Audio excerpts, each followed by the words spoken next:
Hey, thanks for dropping by and checking out this message.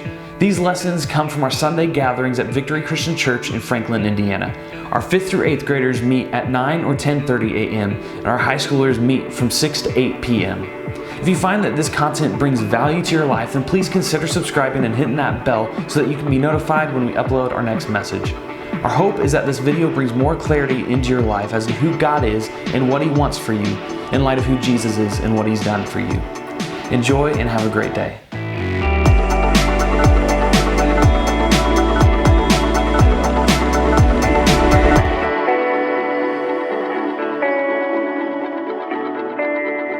Okay, so we're in week 3 of rhythm, and when I was growing up, my mom, she's an awesome piano teacher, so like even today. So when I was growing up, starting in kindergarten, she started teaching me piano lessons. And I enjoyed it for the most part, but I hated like that half hour I had to spend every single day practicing. In fact, I wanted to quit so many times. I remember crying at that piano because I just wanted to quit. And my mom was like, no, you will regret it someday if you quit. And I thought, never, I will never regret it.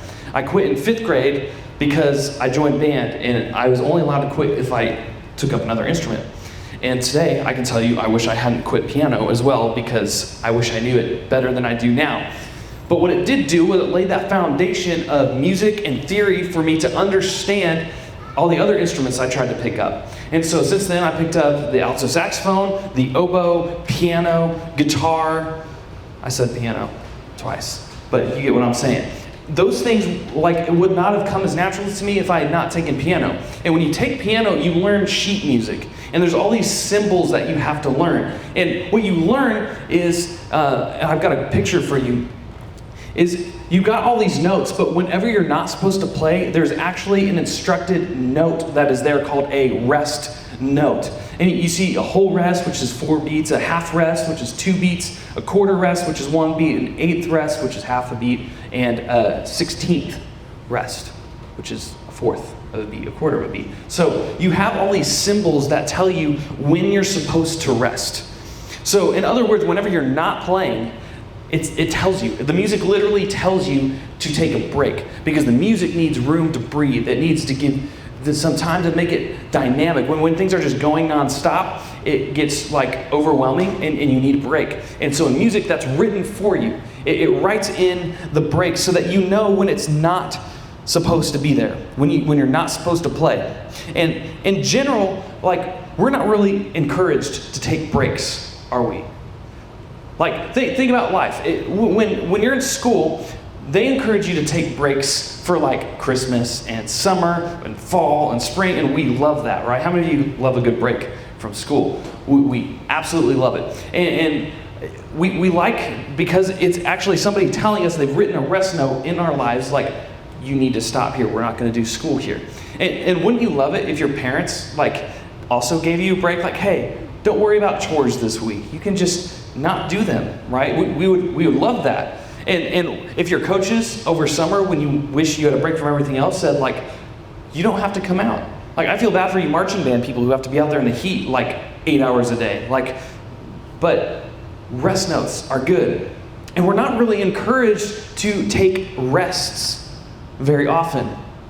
We're not encouraged to take breaks. I think about a lot that has changed in just the last 10 years. If you think about even technology, 10 years ago, the teenagers could go to school, hang out with friends, and they could go home, and they could not ever interact with those people again until the next day, right? You got a literal break from people, which it sounds weird to say you get a break from your friends sometimes, but you know how some people just take more patience?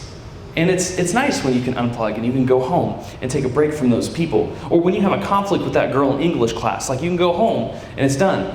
But today, now we have phones with internet on them and texting, and we can always see each other even when we're not around each other. We don't quite get that break from people that we used to get about 10 years ago when I was in high school. And so that's something that's changed about society even today. School, for some of you, you don't feel like you can take a break because some of you want to be that valedictorian, or you want to be able to get into the right college. And so your academic career is of utmost importance to you. And you feel like you can't take a break because if you take a break, if you don't try as hard, then you're going to miss out. Your competition is going to beat you out. Someone else is going to win the scholarship over you, and you're not going to get into the school that you want. Right? Some of you, activities like sports, like they sounded fun at first, and they were fun, but then your coaches said, you're only allowed to do this if you're willing to be the best, which means you give up the rest. Literally. You give up resting. You're going to come and you're going to practice all the time. And then when it's off season, you better be in travel league, because you got to be in that to stay on the team. And so you're going to have, football maybe started out fun, maybe basketball started out fun, maybe whatever it was, the activity you're involved in, maybe choir and band started out really fun, but somewhere along the way, it became so taxing that some of you wonder why you even do it anymore. You don't want to miss out, but you also don't want it to overtake your life, and you feel like you can't take a break from that. And maybe even church is that way. Maybe church is another activity that you feel like you have to do. It's another obligation. It's something that you do because if you want to get closer to God, you come to church. It's on your list of things that you need to do, and it's another thing where you're told that it has to happen. And this is enough to make us all feel stressed out. And if you weren't stressed out before you came in and I just made you stressed out, I apologize for that. But I sincerely apologize for that. But this is life as a high schooler. You've got so many demands coming at you from so many directions. And don't we wish that there was just like some rest notes in the sheet music of our lives? Some instructed time where it's like, no, you are literally supposed to breathe right here and not play. You need the rest. But we're not encouraged to take very many breaks. Here's the reality. We weren't made to be constantly in motion. When we are, we burn out. Many of you have experienced this burnout. Some of you, you're afraid to experience it, but you're also afraid to stop everything else. And so stress is such a huge part of our culture today for high schoolers in a way that it wasn't even 10 years ago. And 10 years ago, it was stressful. Like, I remember high school, and as many good memories I have of high school, I have a lot of memories of feeling stressed and overwhelmed. And it's just gotten crazier. Demands on you are much higher, and the stakes are higher than they've ever been. Some of you feel that pressure. The idea of not resting from constant motion isn't a modern day idea. I know we think about like, oh, it must have been great back in the good old times when there was no technology to distract people, when there was nothing. Maybe you don't think that. Maybe you're super glad for your phone, and I am too. But sometimes maybe you wonder like I do, I wonder if they were happier because life was just simpler. And maybe today we complicate things too much. I've had these thoughts, I've wondered these things, but what you have to recognize is that we can look back on history and we can look back and think that things were simpler. We can think that people weren't tempted to overwork themselves. We can think that life just wasn't as hard in a lot of ways because everybody just had their one thing and that was it. But the reality is this is a tension that people on earth have felt for thousands of years. In fact, God speaks directly to his people in a way that often we overlook, to be real. We go to the Ten Commandments even, and this is after Moses has led his people out of Egypt. He's led the Israelites out of slavery, and these are God's chosen people that he promised to deliver, and he takes them out, and they've been in slavery for over 400 years. So their whole way of life has been built around what the Egyptians' expectations were of them. And they knew hard work. But when they came out of that, God said, okay, I'm going to give you some stuff that we look at and think, that's common sense. But to them, it's like, this is a new people in a sense, coming out of oppression. And God says, I want you to abide by these things, not because I want to control you, but because this is how I designed it to be, and this is how life will be good for you. And so Moses comes down, and he gives his people the Ten Commandments to start. And then if you continue reading Exodus and Leviticus and Numbers and Deuteronomy, you'll see that there's like over 600 laws that they had to follow. And some of them are really obscure, and if we try to read them now, they don't make any sense to us because we're so far removed from that culture. But he starts with these 10 Commandments, and most of you know a lot of them, like don't steal, don't murder, that's bad. But one we often overlook is this. And this is in Exodus chapter 20, starting in verse 8. Remember to observe the Sabbath day by keeping it holy. You have 6 days each week for your ordinary work, but the seventh day is a Sabbath day. It's a day of rest, dedicated to the Lord your God. On that day, no one in your household may do any work. This includes you, your sons, your daughters, your male and female servants, your livestock, and any foreigners living among you. For in 6 days the Lord made the heavens, the earth, the sea, and everything in them. But on the seventh day he rested. And that is why the Lord blessed the Sabbath day and set it apart as holy. So in this passage, we find that God prioritizes, this is number 4 in the 10 Commandments. Of all 600 commandments, this one is number 4. Right behind, things like honor God, don't use his name in vain. And then it goes to, before it goes to the practical application for the people, like don't steal and, things to get along with each other. He says, rest. Remember the Sabbath day. And he reminds them, even God took a day of rest after he created. And I mean, could God have been okay not resting? Because, he's God, right? I think he could have. But I think the point is that he set that example and he said, hey, I built this to be a part of the rhythm of your life. Your life should have rest built into it. We're encouraged to always be on, always be engaged, and always achieve more. At every turn, you got coaches, you got teachers, you got student pastors, you got everybody in your life who has influence over you telling you need to constantly be doing more. And you're told this lie that if you're bored, you're lazy. If you have time to play video games, then you're lazy. You don't have enough on your plate to keep you busy, to keep achieving, and to reach the goals that you need to reach because you're competitors. Everybody else out there is doing more than you are. And that's the lie that you're told. And I hate that because it's just not true. God designed us to have rest. He built rest notes into the sheet music of our lives. And so just to kind of map this out a little bit,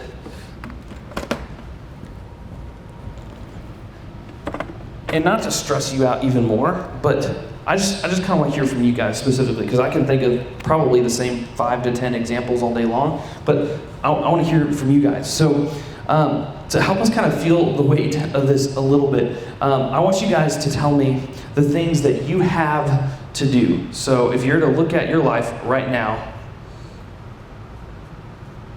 be careful to write eligibly. Okay. What are things that you guys have to do? Just shout them out, I'm going to write them down. Homework. Specifically, what kind of rehearsal?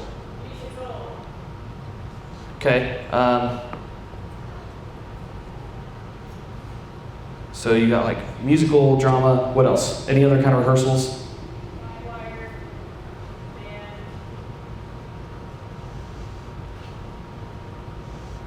You know what it is.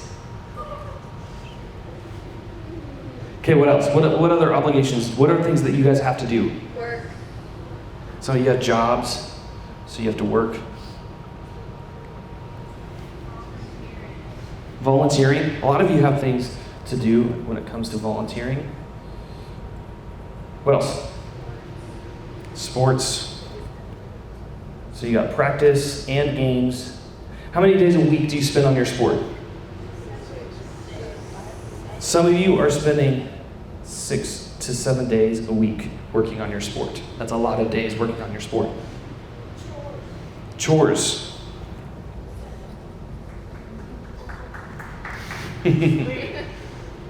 Sleep. Those are things to do for sure. Anything else? Okay, spending time with friends and family. So I'm just going to write relationships there. Does that sound good?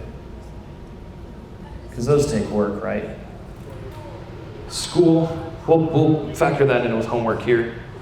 I know those are separate, but you've got school at home and school at school.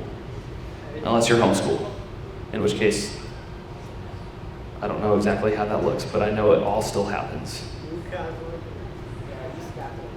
You have to use the bathroom. Yes. I'll write it. Why not? Anything else? Okay, so these are all the things that you guys have to do. Maybe not all. It's not an exclusive list. I'm sure there's many more things that if we sat here forever, we could do. Now, what is the payoff for those things? Okay, grades, right? Grades are important because some of you want to go to college and you have to have a certain GPA to get into certain schools. Okay. Money. You gotta have money, so that's a payoff for jobs. Wake up, not grumpy. Sleep. How about just life? Because literally, if you don't sleep, you will die. So. Volunteering is stuff for college applications. Is that what you're referring to? What'd you say? Yeah, you have rehearsals because those are all going to help you perform well. And I would say the same thing for sports, wherever that is. And also team bonds. Do what? Like team bonds. Like learning just life skills. How's that sound? Like That could go for chores too. teamwork. Yeah, that's true. A lot of this could apply to that. So I'll say specifically teamwork and relationships, because you learn to work together with other people. This actually is going to drive me crazy, so I'll erase this. I know you OCD people in here too that will appreciate that. Chores, yeah, that's really bad. I'm sorry. Yeah, well, volunteering. That's chores. Scholarships, yeah, you a lot of this could grades, scholarships, or sports. I'm sorry, okay? Get over it. You get the point. You said a clean colon. Oh, well, yes. That's more related to your diet than exercise, but exercise helps with that. Very bottom one's Oh, that, yeah, okay. I'll put CC. Clean colon. You know what? That would have been really smart 5 minutes ago to have somebody else help. You know what? Next time I write something, I'll pick on you to come write for me. So, but you get the idea, right? There's a payoff for the things that you do. That's why you do them. If there was no payoff, then you wouldn't do them. Hopefully there's a payoff for them. If there's not a payoff for you in your life that is worth it, then eventually you stop doing it, most likely. Because the payoff has not been worth the investment of things to do, right? You go to practice because you want to win, right? How many of you have coaches who like to win? So you go to practice, you get better, you go to rehearsal to become better and hone your skills, you do your chemistry homework so you can pass the class and graduate high school, right? These are all good things. But you see, the reason we do them is this right here. It's the payoff. And if the payoff does not outweigh what it is we're actually doing, we often stop doing them. And this can be applied to a lot of things. And I get it, many of you are here and you're thinking, I can't afford to stop doing, I can't stop sleeping or going to the bathroom. That's true, those are non-negotiables. But what on here is negotiable, if there is anything on here negotiable? And sometimes, yeah, that was more rhetorical, I should have said that. But sometimes we look at this big, exhaustive list of things to do and we think like, man, how am I ever going to get ahead? I feel like I'm constantly sinking. And every time I try to breathe, the water is just coming closer and closer, and I can't get out. Some of you, you're just treading water, and you're not really going anywhere. You're just sitting there in the deep end treading water, and you're getting exhausted. And pretty soon, you're going to drown because you overwhelm yourself. But here's the reality. Doing well in life depends on... like people tell us that it depends on constant doing, constant availability, and constant motion. Okay? But God is telling us something that seems counterintuitive. He tells us the rhythm of life requires rest. Now, going back to like what we would have thought about 1,000 years ago, or 2,000 or 3,000 years ago, when Moses was bringing the people out of Egypt, we're thinking, but their life was so much more simple than ours. But that's just not true.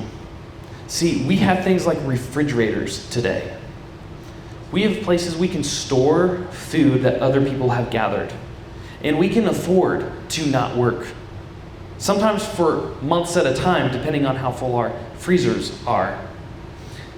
But back then, they didn't have that. They literally had to work to tend the fields, to get their produce, and they had to hunt to get their food, to get their meat. And so they literally, like taking time off of work, taking a whole day to not do any work, was actually a bigger deal to them than it is for us today. But God is saying, even from the beginning, ever since Genesis chapter 1, I created you to rest. The rhythm of life requires rest. And the reality is that, a great musical performance, right? It requires rest notes to let the music breathe. The way we communicate requires rest notes. That's why we have periods and commas, so that not everything is just a crazy run-on sentence, because that becomes chaotic and hard to follow. There's a cadence to it that includes rest. The body was designed for rest, right? Every night when the sky gets dark, we sleep. And if we don't, we literally die. Like we need sleep to get refreshed. We need rest. Our physical bodies need rest, and our souls need rest as well. We've been going through the passage in Mark that Jesus is saying, the greatest commandment is love the Lord your God with all your heart, soul, mind, and strength. We've been talking about the heart and the mind the last couple of weeks. And this week it's about your soul. If you want to not die, if you want to not drown, if you want to actually be able to find enjoyment out of life and breathe, your soul requires rest, and you can worship God with your rest. And this should be a place, when you come to church, a place where you can rest in your relationship with God. I love it the way that Jesus says it in Matthew chapter 11. He says, "Come to me, all of you who are weary and carry heavy burdens, and I will give you rest." I will give you rest. And some of you, we're 3 weeks into school and you're already stressed out of your mind. And sometimes it's because we've got this going on.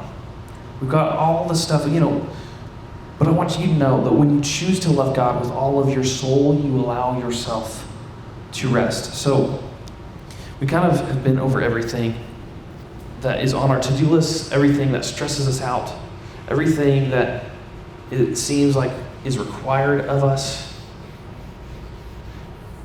But I want to try a different exercise. Because all of us are probably pretty aware of all that stuff, of all the stuff that we have to do. In fact, we think about it constantly because we're afraid we're going to drop the ball on something and forget. We're afraid that we're going to get left behind. And we also want to have social lives. We want to hang out with friends, but we're constantly thinking of the things that we have to do, the things that we need to do in order to get by. But not very often do we think about the things that we need to do to rest.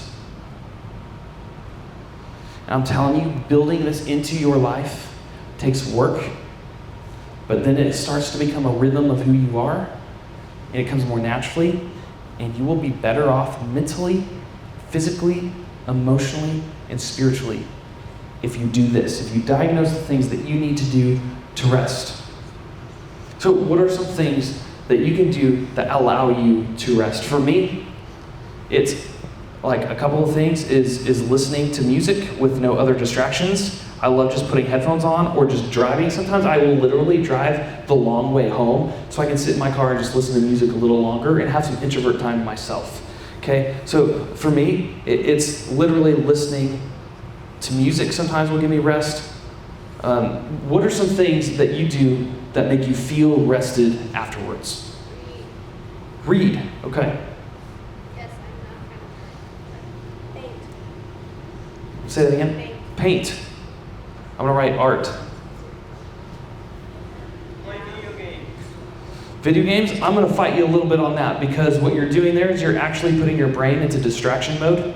Not as easy video game. I will say video games and Netflix. We often say that that's rest, but just because you're not doing anything does not mean you are actually resting.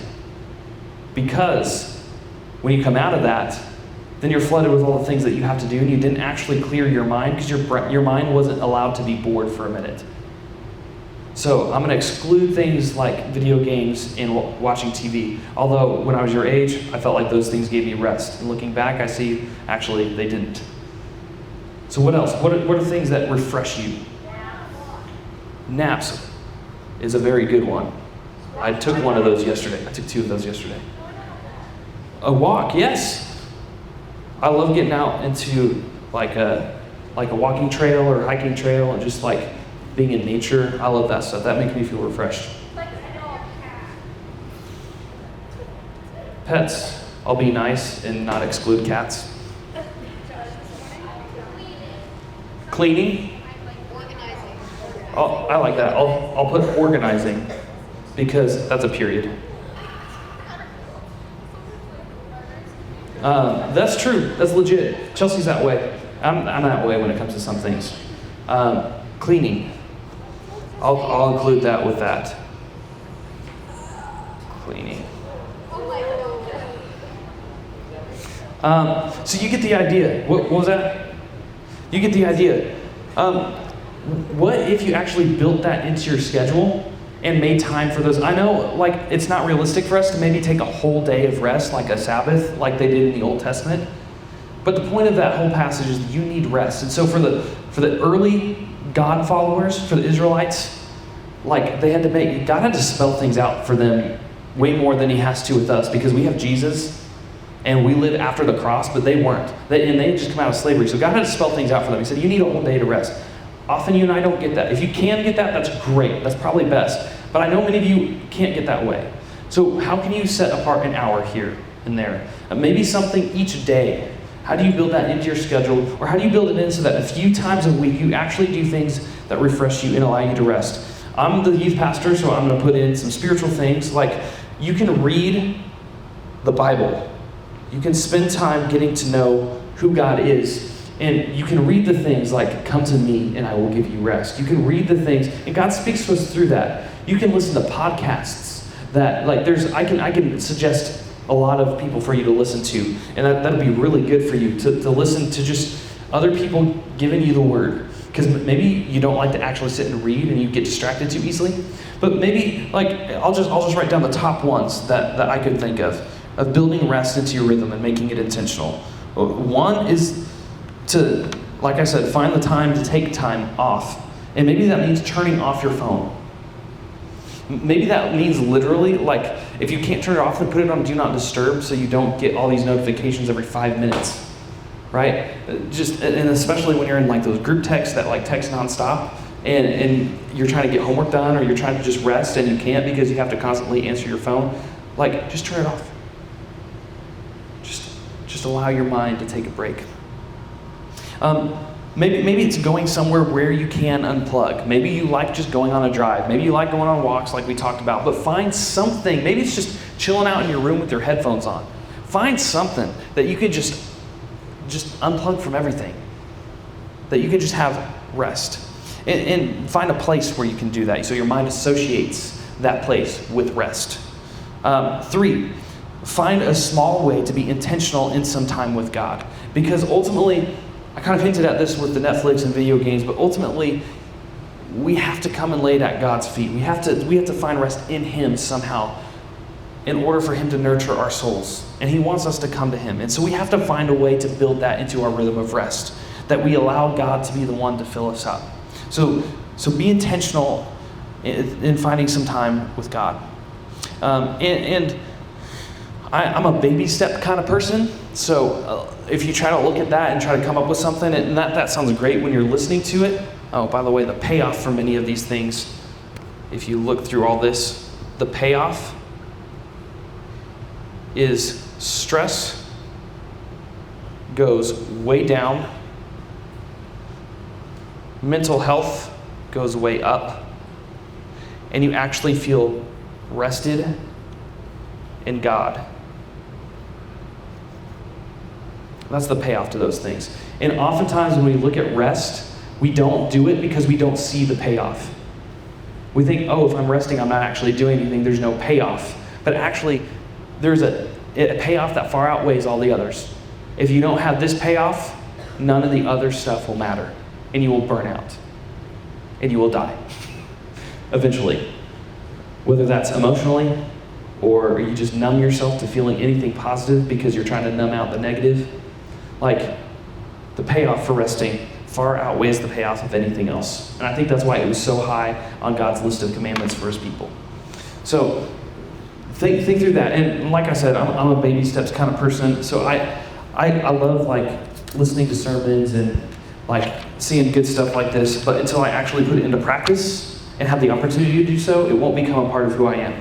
So, I don't know how you like to schedule things. And if you even just go to Walmart or Meijer or whatever, there's little planners that you can write stuff down. You can plan out your week. But I'd encourage you guys, take some time to just go through this. If this can start you out for a week or two until you can figure out kind of a system that works best for you. And maybe you can go buy something more permanent like a planner, or you can build it into your phone if you like an app that does that for you. But this is literally Sunday through Saturday, 6 a.m. to 10 p.m.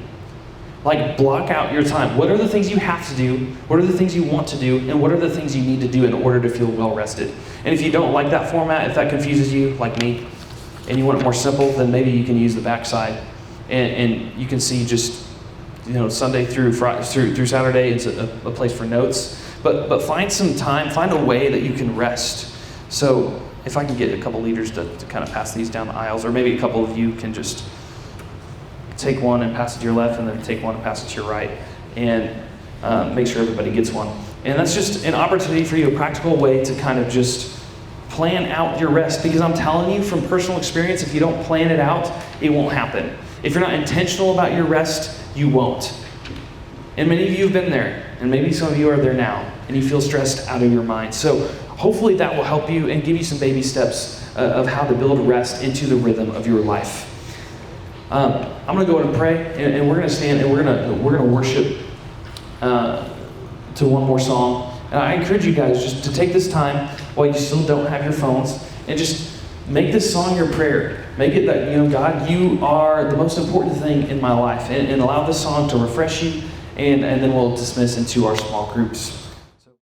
Hey, hope you enjoyed this video. If you liked it, give it a thumbs up, and make sure you're subscribed so you're notified when we upload future videos. Have a great day.